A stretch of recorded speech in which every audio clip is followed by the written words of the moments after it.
Good morning. We're excited to have y'all here for this quarterly Ed Talk. We're going to talk today about employee engagement. That is something where, as we all come to work each day understanding our role or hope to understand, what do we do to better the community? What do we do to better the lives for the people here in Tyler each and every day, no matter what our job is or what function we may have or who we interact with? But today we're going to talk a lot about especially on our different employee programs that we have, the different opportunities that employees are actually taking an organizational approach to make differences.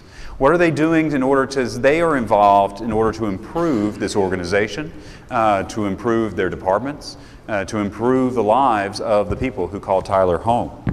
And so we're going to talk about what have we done this past year as we look at 2018, and what are we looking at for 2019 for opportunities for you and I to get further involved in this organization to truly make a difference with our community. We're going to talk about this morning several different things. We're going to have especially a number of different employees coming up and talking about how they are impacting Tyler and the city of Tyler. We're going to have our Lean Six Sigma program is going strong. We're going to have some of our black belts to discuss their projects. We're also going to look at something new that we did this year. We invited just some of you to serve on different focus groups to help address our citywide challenges. And then one of them in particular that kind of came up was related to internal services and neighborhood integrity, parks. So we're going to hear from a couple of your coworkers who participated in this process. We'll summarize the results of our Pulse Point employee survey from the past year that we've had, that was collectively done, and we'll continue with into the coming year. And then finally, we're going to talk about what's coming up for 2019 and tell you how you can give input and get involved with this organization. In the past year, the focus of our Lean Six Sigma program was about saving money. In that it can do that, but Lean Six Sigma is really about improving processes to make our jobs easier and our work more effective. It also empowers you and your coworkers to make valuable changes to the organization. To talk more about that, we have several different black belts who've had projects this past year that they completed come forward to tell you about their projects and how they've made a difference themselves in where they work. We have Paul Finley from the fire department. Paul? That's right. There you go. Woo! Ashley Taylor from the library. Yeah, you don't get an award, so thank you. And Shruti Patel from GIS. I'll shake my hand.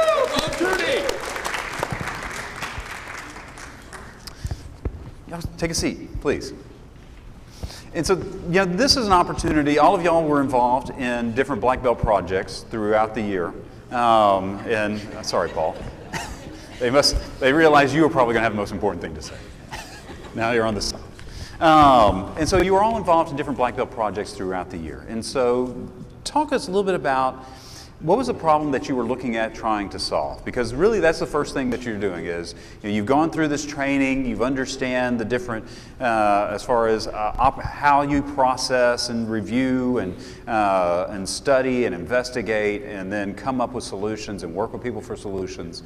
But ultimately at the end of it though, you're trying to solve a problem, right? So what was the problem that you saw with your different projects that you did that you tried to then resolve? And how did you understand that it was a problem? So we had actually a couple of primary issues that we had. One, we had some very outdated safety equipment on our entire fleet within the fire department. That while we had repaired and upgraded over the course of in excess of 2 decades, it was in bad need of total replacement. But that takes a lot of funds to do that. So that was one. But second, our other issue is we really had not looked at our fee structure within the fire department in almost a decade.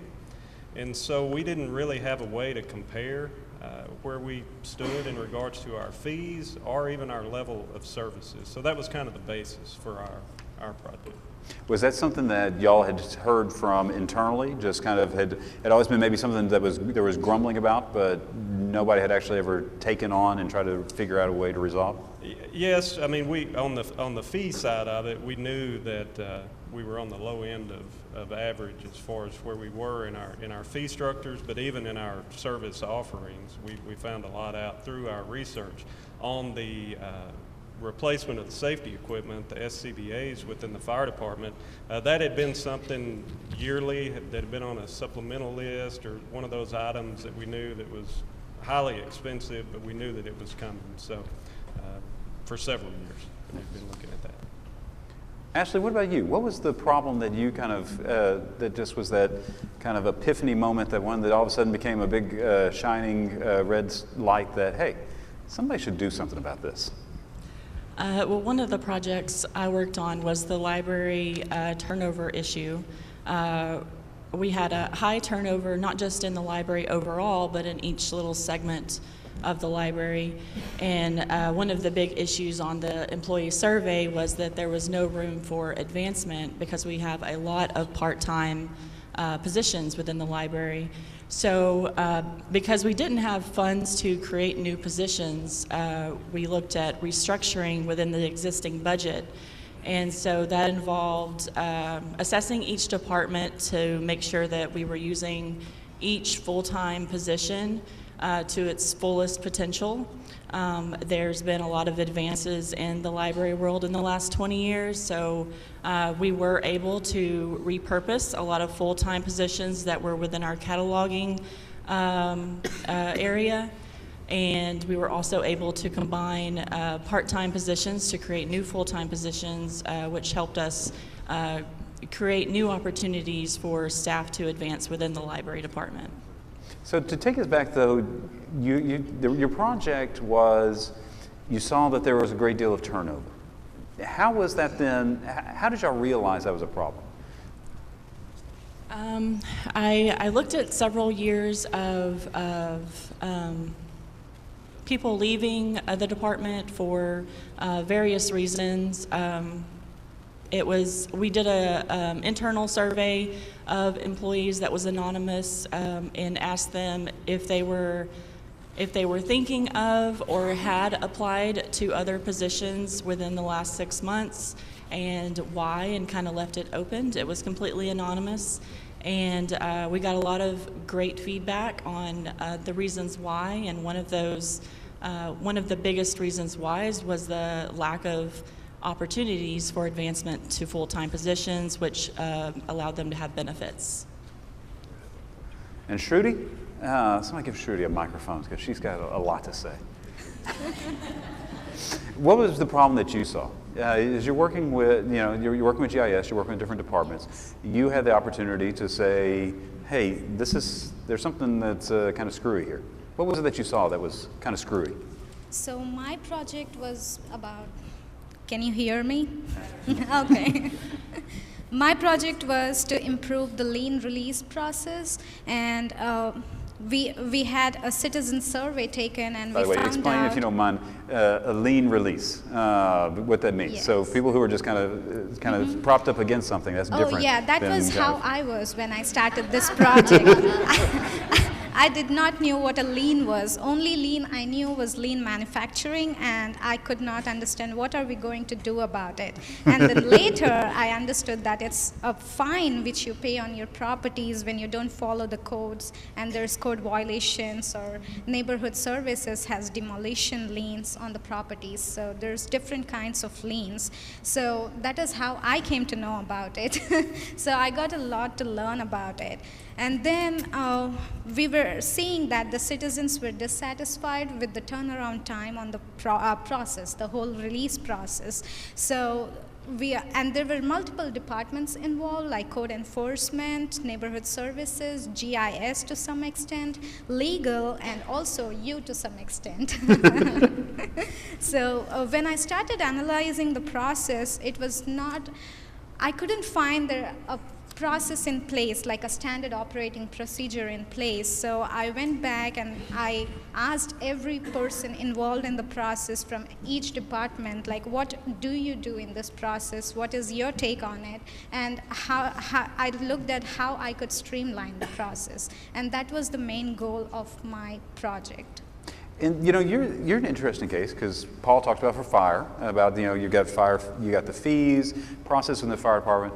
Ashley talked about the library and about library staffing. You talked about liens, and you work in GIS, so you touch it a little bit, but that's not necessarily your full issue. And so how did that issue come to you to say, solve this? Okay, I think I was actually new when I started on this project, but because there was multiple departments involved, I saw that there is a huge scope of learning involved, and Christy suggested that I could take it because I could form like a communication link between these departments. And because I already had a black belt, she thought because I understand the processes, that would be a great point to start. So that is how I came into it, and that definitely helped because when I was able to talk to code enforcement and neighborhood services and see what they are having issues with and put in front of other departments and then collaboratively get to a solution. And the team was perfect. They were all very helpful. Well, and I think that's kind of an interesting thing that will lead to the next question for all of you, because ultimately what, in the Shrudi's case and in each of your cases, you are turning into consultants for the organization. Many of the different organizations I've worked with will hire outside consultants to come in and tackle the problems that you did, and thus we pay them money, and they come back and give us solutions that you were able to come up with. And so you go through the processes, you had learning that you went through, and an impact that it made to you. So tell us a little bit about, as you've gone through this process, for some of it might be something internally to your department, sometimes it may be something that crosses the organization. And as you use your black belt skills to be consultants to the organization, what did you learn from that, and how has it impacted you personally? For me personally, because I was new to the city as a whole, I could see how different departments work together and what they actually do, because I never knew about code enforcement before I started on this project.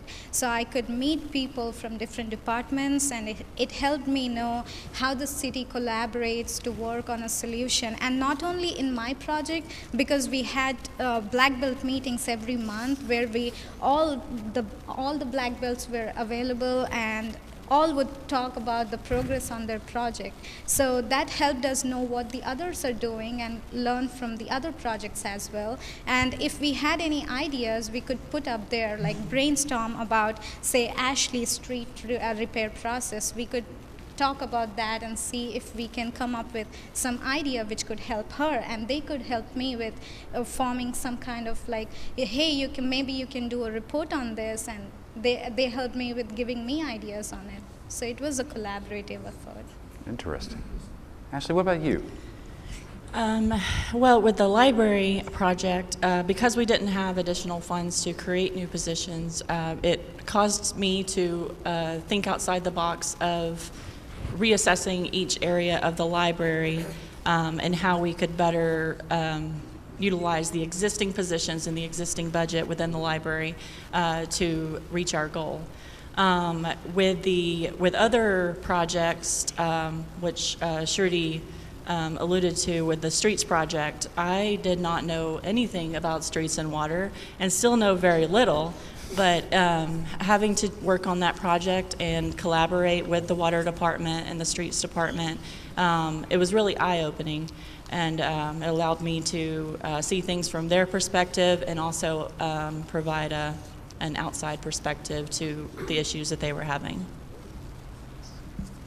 Paul? Yeah, and I think probably one of the most tangible results of our project is we've really tripled our revenue in a 9-month period of time. But I think really more importantly for us is we took this whole process as an opportunity to kind of restructure our entire inspection program, if you will. And so it's much more streamlined now. It's very transparent now. It's more results oriented, and there's just a whole lot more buy-in. I think we're working towards a common goal now. So it kind of all worked together to pull that all together. And again, it hadn't been done in about 10 years. It was really due up an update.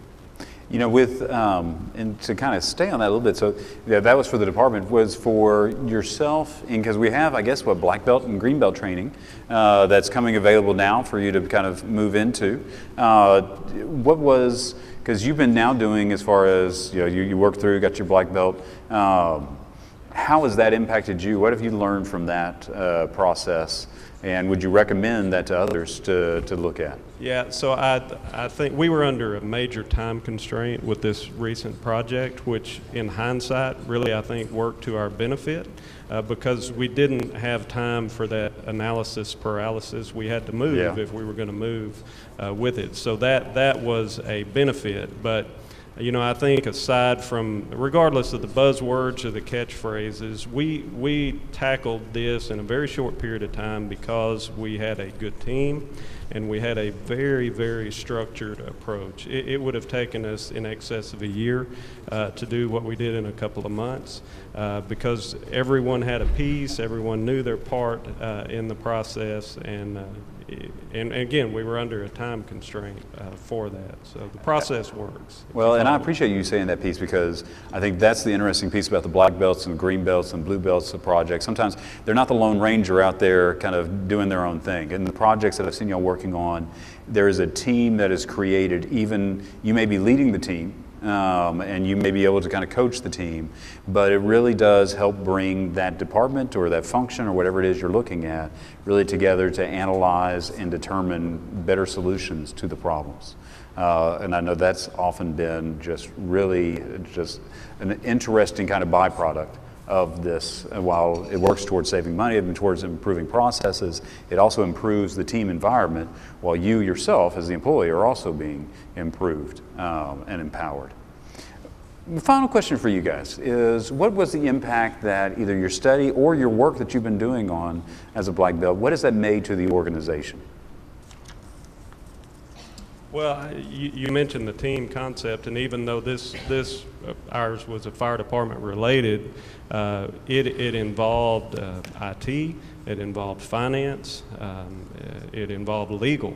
And so those pieces of it, we really couldn't have done. Legal provided that direction on contracts and ordinance verbiage, and IT, of course, not only helped us through the process of connecting the dots or the links between our software and our new billing company, but they also walked us or helped us along with our new tablets. We've pretty much gone paperless now, which is a huge step.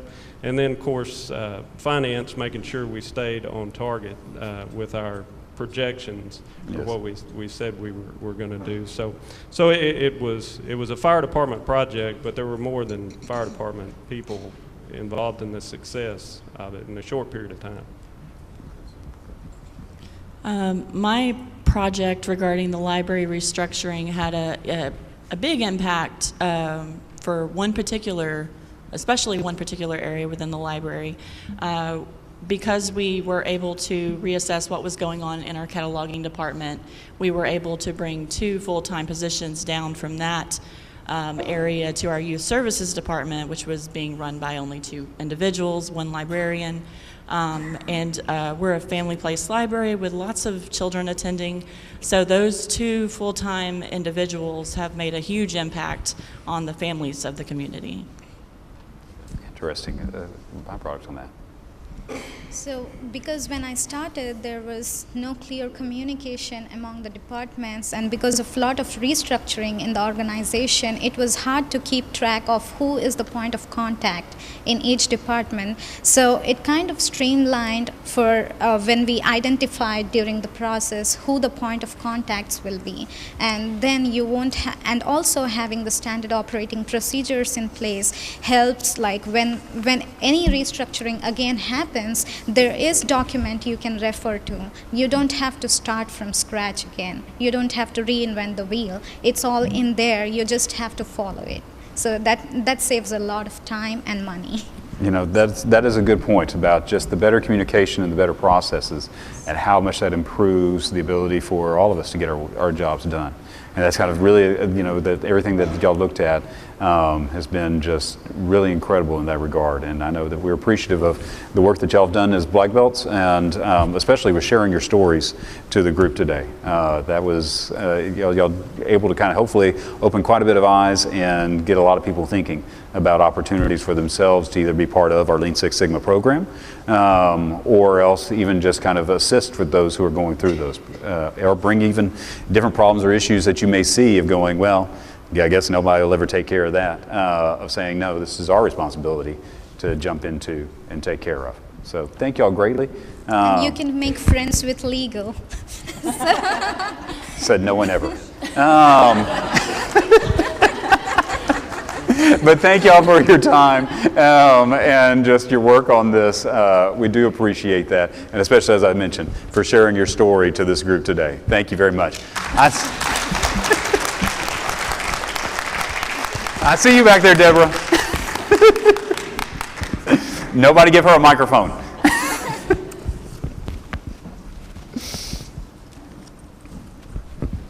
We also did something else new this year. We invited some of you to serve on focus groups to help address our citywide challenges with 7 key areas that the City Council identified. These areas included parks, neighborhoods, infrastructure, compensation, our health fund, our performance excellence plan, and internal services. We're going to hear from a couple of your coworkers who participated in this process. And while Deborah Pullum, our city attorney, is back there, and we're glad to see her back, she is, there we go. You can actually be friends with legal. They're a pretty darn good group of people. One of the things actually she led on this was an area that we didn't actually truly identify, and that was on internal services. So while we had all this discussion going on about what can we do to improve our parks and make sure that we're getting funding there, that just what are the services that need to be changed on our infrastructure, what are our real challenges with infrastructure and taking care of that, neighborhood revitalization, those big programs and big concepts. The thing that Deborah and then led a team of other internal services of finance, IT, HR, legal, of course, and who am I missing on the intern? GIS, yes, thank you. What she then said was, how do we support these initiatives moving forward? Because ultimately, even those on the front line, moving these programs, interacting with the citizens, getting the streets paved, taking care of our public safety, they've got to have that back end that's helping take care of everything and making sure that the resources are there and the processes are moving as they need to be, and that they don't slow down the rest of the work that's moving forward. At the same time, making sure that we don't get too far ahead of them and do something we're not supposed to. And so that became a part of a discussion that they had, and it became really a big focus area in of itself. And so I'm proud of Deborah and the teamwork that she led on this, and we're going to talk to Aaron Bauer from IT and Regina Moss from Legal, who are going to share their experiences on just as far as leading this and being part of this process. So give a hand, please, to Aaron and Regina. So Regina, Aaron, thank y'all for joining us today to talk about this. It's like I was saying, y'all, this kind of popped up as we were starting this process early this year. And you two especially became part of the team looking at where were there opportunities to improve processes, improve communication quite a bit with essentially the functions that were external functions, as we kind of look at it. You've got external functions, you've got internal functions. Both of them are extremely important to making the organization run. And so y'all started to analyze and survey and talk. What was it that you really learned from this process as you started going through it? One thing that we really discussed in our group was the fact that there are so many different departments within the organization that all have their own protocols and policies and goals. And that when you are actually carrying out your department's goals, you still have to understand that other departments are doing what they need to do. So have some compassion about their deadlines, their workloads, their desires, and understand that you're not working against each other. We're not all silos, but we're working together for the organizational goal. Interesting. And I think to expand upon it a little bit, one of the most productive or insightful things that I recall us doing was inviting the departments in and actually talking to them and asking them, kind of tell us about some of the things, the things that you see that are troublesome when you have to interact with internal resources, or what are the things that are positive. And of course, if you've been here for quite a while, you sense the tremors in the earth, so you know what's kind of coming. But to hear them say it, and then to say, well, we'll just kind of think about it this way, and this is why we seem to be cumbersome, but we're really not. We're just trying to protect the city's interests and assets. I think that was a very insightful thing, not only for me and for us, but for the other departments as well. That's, both of y'all kind of really hit upon something of just, and that became an early piece that we were starting to talk about, which is internal services. Occasionally you have to say no. Or you'll have to say we'll see, which people will interpret as no. But what you're doing is you have an interesting dual role of assisting the departments with getting their jobs done, but also protecting the organization from anything then that will essentially being a threat to the organization. And so sometimes in the quest to get things done, we can create threats to the organization and really have to see that and understand that. And that became kind of really probably part of the early part of the discussion of trying to figure out where, as that tension exists, how do you start to deal with that? And what was some of the things that y'all then were either aha moments for you or even aha moments you were able to expose to others as y'all started to have those conversations? For us, it was communication. So what legal does often is perceived as slowing down or stopping a process, right? Because it's our job to critically look at something and tell you where your holes are, tell you where your risks are, tell you how to stay out of an orange jumpsuit. So, so that takes time. And so we really have to do a good job at communicating what our process is, what we're trying to do. And although we may have to say no sometimes, if there is a way to get you to yes, we'll get you there. But you just have to communicate with everyone, understand the risk, understand that we won't know where you're trying to go unless you communicate that with us. That might take time, might take a few meetings and questions from legal. But if we can get you to yes, we will. But if it's a no because that's what we need to do to protect you or the organization, sometimes that's what it'll have to be. And I think for my part, as an extension to that, even as well, you think of finance, you think of legal, you think of IT, you think of HR, you think of them as independent departments. But it's real easy to see how often and how completely we interact with each other. Yeah, Sorry. No. I don't want them to miss out on this. This is good. So, for example, when you, let's say you come to IT and you say, I needed a computer, okay? Well, we start thinking about all the things, how this computer is going to interact with the other equipment that you have out there, okay? We get your computer, we check with finance, make sure you can pay for the thing. We deliver it to you. You turn it on. There's an agreement from legal that you have to agree to. You have to click yes and say that you agree to these terms. There's interdependency right there, right in front of your face every single day. And it kind of opened my eyes, at least, and again, just how completely we were intertwined with each other and how often we interact. We don't think about it, but we do. Yes, that actually is very insightful, because that is, I know, just especially between legal and HR and finance and IT, there is quite a bit of people going, well, this was an IT question, I don't understand why now I have to have legal giving an opinion on it, or having finance get involved. And the other side of it is y'all can often then see and help us understand what are some of maybe the longer term pieces. I know that y'all is IT. There was be software that's purchased or intends to be purchased, and we're like, okay, so this is the cost this year, and y'all can bring forward to make sure that finance, administration, the department understands, and these are your recurring costs that you're going to bear then every year after that because of this software or this whatever you're moving forward with. And so it does become very tied up, and it does make it a little bit more difficult. And I think, Regina, you even mentioned about people sometimes complain about the slowness, but the slowness is there just because of the amount of just communication and follow-up that needs to occur. as y'all worked through, especially the process of really working with the different departments, what have y'all seen as y'all have really worked on this internal services piece and trying to get to yes, and really that being the focus? And in fact, there's another phrase that y'all really been working on for this process.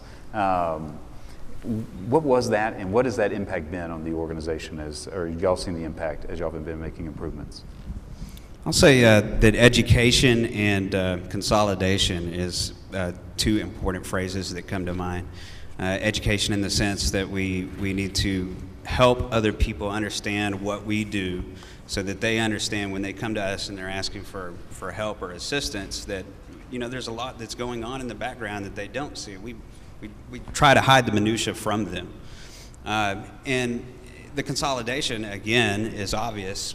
We work together, and the process goes both ways. It's not me talking to legal, it's me talking to legal and legal talking to me. I mean, it goes both ways, and I think if we enhance that a little bit, just a little bit, maybe put up a storefront and, there's one single point of contact. I think Shruti had mentioned something, she didn't know who to go to. But what if we had that one source to go to? That's where you need to go to. You get your consultation, we help you, we're interacting. Perfect. And I think Aaron used a great word. He said a consultation. So each department is gifted with unique skills, abilities, and knowledge. And so we talked a lot about relationship building and communication. So if you're building a bridge between IT and legal, and we know what IT does and they know what legal does, and also if we know them as people, so not just as the IT guy.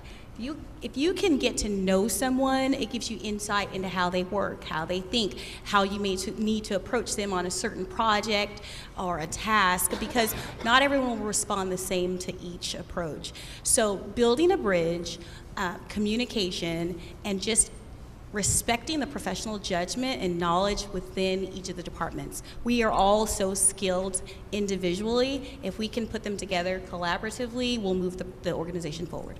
That is such a great concept that you brought forward, because relationships is, and for those who've gone through the 5 levels of leadership, they'll know that relationships, especially when you get to stage 3 and stage 4, that is integral towards really as far as being effective. And even in other things such as speed of trust, relationships is important. To understand the other person, to be able to really truly communicate with them and talk directly at the issue versus around the issue. And I think that's sometimes skepticism on both sides that exists, but especially of what is it that's being hidden, what is it that y'all don't know as you're working with different departments versus the openness you need in order to truly understand the issue and be able to help them get to yes. As was made mention earlier. I know one of the things that the City Attorney Pullum brought forward is kind of the dream maker concept. You didn't want to be known as dream killers, you want to be known as dream makers. But in order to really be dream makers, you have to understand what that dream is. You have to understand what is that vision, what are you trying to achieve. And the other side, though, has to be willing to figure out how do you kind of move on that dream a little bit and that vision in order to be able to get to yes as well. Because compromise is not a one-way street. It goes both ways in order to try to figure out how do you achieve the organization's goals at the same time without compromising the organization as well. And so as you kind of think about that, especially on the relationship piece, but on other areas as well, how has this impacted you personally? I've actually been invigorated by it, and having an understanding that I have a job to do and I have individual daily tasks to do, but that I have an impact on the organization as a whole. And that impact can be as big as I want it to be. So, building these dreams, having dreams, or having forethought or insight about where I might want to see the organization go, and understanding that management wants to hear from me. So that our ideas are important, that they respect us as people and as professionals, and that I can have a bigger impact than just completing a contract at the end of the day. Exactly. As I said earlier, I'm a bit of an old timer. I've been here almost 15 years, and in that time, I've interacted with legal and HR and finance, quite a number of times. Most of the time, it's going into their office and making sure something is plugged in. But Or that we've done a restart. there you go. But I found, I mean, this was, as you said, it's an engaging process. We're sitting there, we're exchanging ideas. We don't do that every day, you know? We're exchanging ideas, we're talking about these topics, we're thinking about things in new ways that it's been there in front of us, but we've never actually had to put a description to it. We never recognized that it was there. And it was that experience and that engagement with my coworkers, I think, that I found the most rewarding. That is such a good note to kind of leave it on. I was going to ask y'all about how did this affect your relationships within the organization, but y'all really answered that through just, the different discussion pieces you had, because you can see just the greater teamwork that's being built. Just like we talked with the green belts and black belts about just the teamwork that's a byproduct of their processes. Through this has also been, I think, the greater teamwork between the internal services, external services, and beyond just even thinking of them as internal and external, thinking of them as just kind of organizational, of just services and how it's all tied together, and how those relationships are so critical to that is such an interesting byproduct of this kind of journey that we've been on.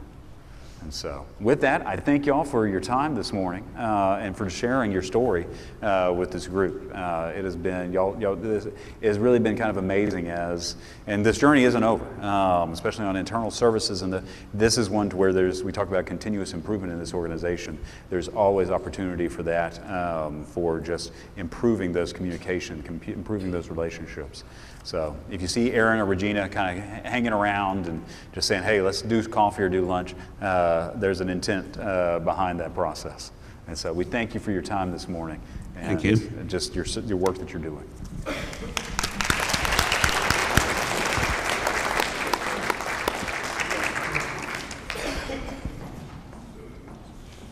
One of the most important ways your voice is heard by leadership is through the survey that we have called the Pulse Point Survey.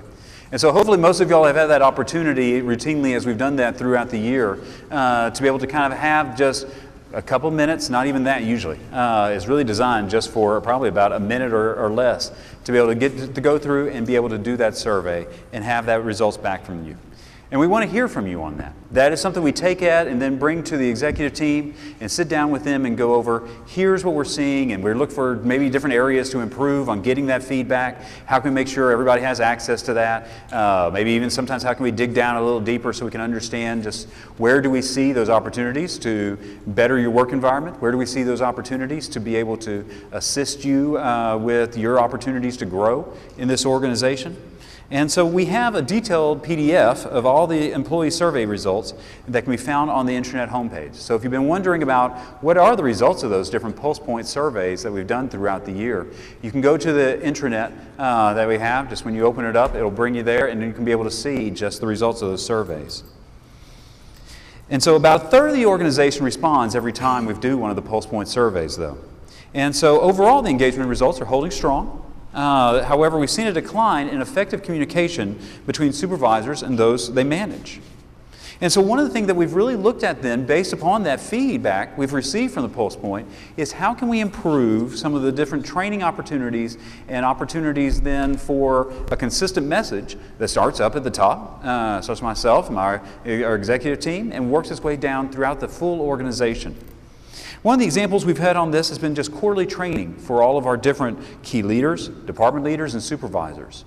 We recently did this in October with a class that we did on ethics for our supervisors and our department leaders to go through.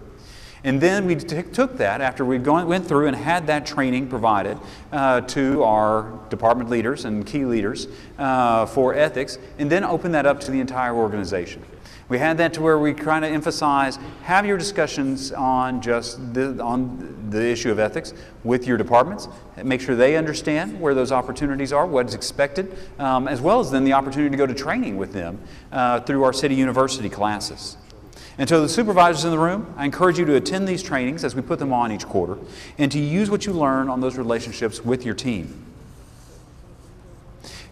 So, hold on, let's see.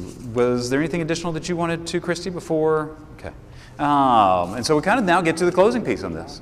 And so in closing, I want to make sure that my hope today is that you have learned more about what your fellow employees are offering to this organization or doing to make this organization and city better and stronger. I hope you see the value in these programs, the way that I see value in all of you. The programs that allow you to make a difference, and we want you to, are available throughout the year. But remember, especially beginning in right now, we have openings for Leadership Academy, as well as our Lean Six Sigma Green Belts classes that start in January. And so make sure that you are looking at that if you're interested in those, and you got the opportunity today to see, as far as from your black belts, from some of your different, as far as people who've been through the Leadership Academy. If you've been through the Leadership Academy, raise your hand, if you don't mind, or going through it currently.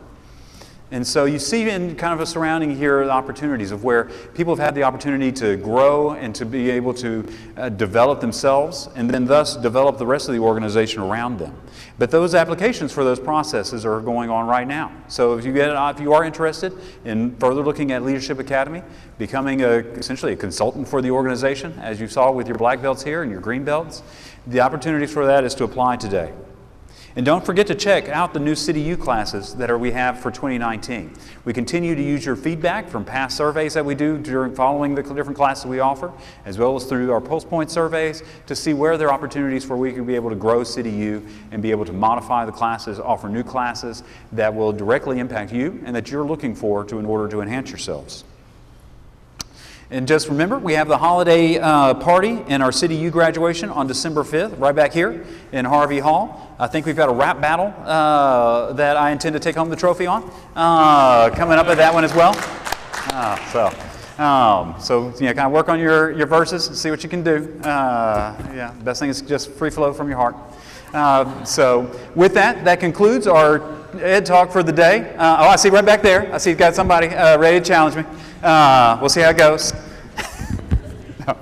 But I do appreciate y'all taking the time to come be part of this today. Like I said, you have so many different people around you that are doing so many incredible things, including yourself when you look in the mirror. You are also making a difference in the lives of the people who call Tyler home or who come here for business, pleasure, tourist, vacation, whatever it might be. They always are just amazed at what Tyler is and how just inviting a community it is and how progressive it is because of the work that you are doing. And so remember that, and remember that as you go out there, and especially this holiday season, people are giving thanks for you. They are thankful, people of this community are thankful for the work that you are doing on their behalf. And so with that, I hope you all had a happy Thanksgiving. I look forward to seeing you at the Christmas party.